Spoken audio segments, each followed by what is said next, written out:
Hi friends, நான் உங்கள் இந்திரா பேசுகிறேன். ஈர்ப்பு விதியின்படி நம்மளோட ஆசையை, குறிக்கோளை, லட்சியத்தை எப்படி அடையலான்றதுக்கு சில ஸ்டெப்ஸு, ப்ரொசீஜர்ஸ் எல்லாம் கடந்த ஒரு வார காலமாக பார்த்து ப்ராக்டிஸ் பண்ணிகிட்ருக்கோம். உங்களுக்கு ஒரு உண்மையாக சொல்ல போகிறேன். 17 வினாடிகள் ஒரு ப்ராக்டிஸ் செஞ்சாலே இதெல்லாம் ஈஸியாக அடைஞ்சிடலாங்க.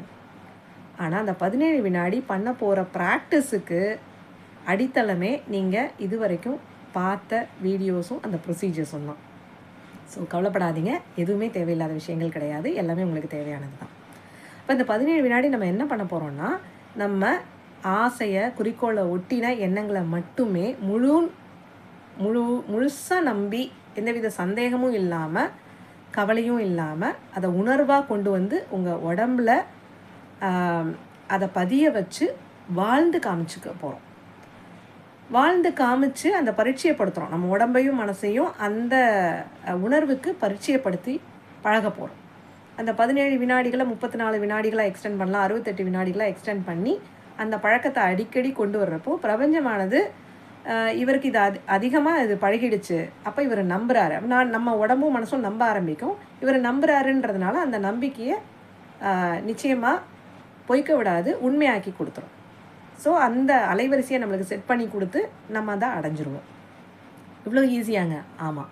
இப்போ இந்த இடத்துல நம்ம நம்பிக்கை அந்த கொண்டு வர்றதுக்கு தடையாக இருக்கிறது என்னென்னா, நம்மளோட மூளையே தடையாக இருக்கும். எக்ஸாம்பிளுக்கு பார்த்திங்கன்னா, சூரியன் கிழக்க உதிக்குது அப்படின்னு சொல்கிறப்போ அந்த ஸ்டேட்மெண்ட் நம்மளுக்கு நல்லாவே தெரியும். கிழக்க தான் உதிக்குது, அதை காட்சிப்படுத்த முடியும்.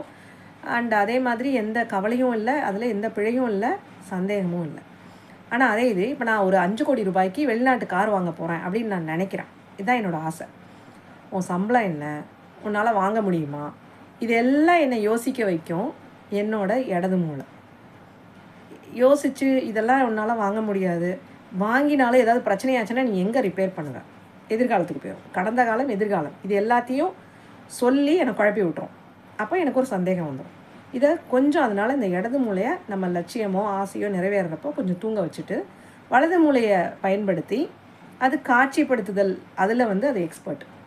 அப்போ உருவகப்படுத்தி அதை காமிச்சு அந்த உணர்வை கொண்டு வந்து நிகழ்காலத்தில் நம்மளை வைக்கிறதுக்கு வலது மூளையை பயன்படுத்தி அந்த உணர்வில் கொஞ்சம் நம்ம வாழ்ந்து பழகினோன்னா அந்த பரீட்சையை பட அந்த விஷயம் நம்மளுக்கு கைகூடி வந்துடுங்க. ஸோ இந்த எக்ஸ்பீரியன்ஸை நீங்களும் ட்ரை பண்ணி பார்த்துட்டு இங்கே ஷேர் பண்ணுங்கள். Thank you.